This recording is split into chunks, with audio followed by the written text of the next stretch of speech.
Hi, this is Jenny Kassan. I want to talk to you about impact investment. So a lot of entrepreneurs that I work with are mission-driven entrepreneurs. They're trying to make the world a better place with their business, and they're wondering, does that mean I could bring on some impact investors? And yes, definitely. That's exactly the right investor for you. But I think the tricky part is people think of different things when they think of impact investors. And it's becoming a really, I'd say, a term that's gotten a bit diluted. A lot of people are calling themselves impact investors, and they're all very diverse and have very different goals.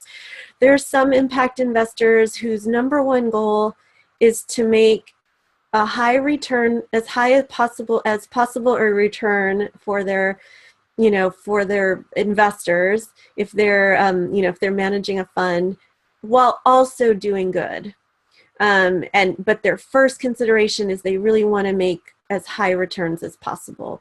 Now, the good news is a lot of studies are showing that when you invest in socially conscious businesses and mission-driven businesses, they do tend to have better returns. But an investor that's totally focused on financial returns first may not be as open to investing in a business that is not putting returns ahead of everything else.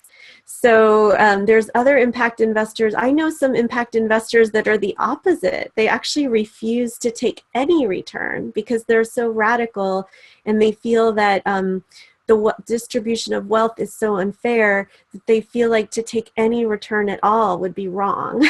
So as you can see, there's so much diversity. And of course, the different types of impact investors. There's individuals who just really want to do good with their money. There are funds, and those funds, they're like the ones I mentioned earlier, where they're really hoping to make super good return, quote unquote, high financial returns for their investors. They don't have as much leeway in making decisions because they have all these other people's money to take care of, and they're somewhat more limited in how creative or risk-taking they can be.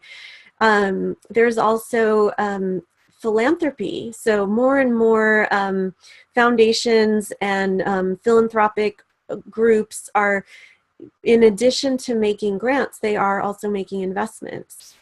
So there's many different sources of impact investment. They are very diverse in terms of how quickly they make decisions, what is their risk tolerance.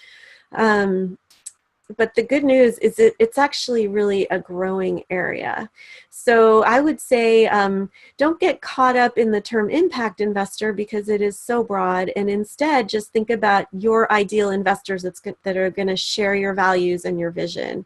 And whether they label themselves as an impact investor or not, if they love what you're doing, they will want to invest in you. And then you can tell them, hey, when you invest in me, you're being an impact investor, and they'll probably be excited. If you'd like access to all 20 videos and a lot more resources, visit jennykassan.com.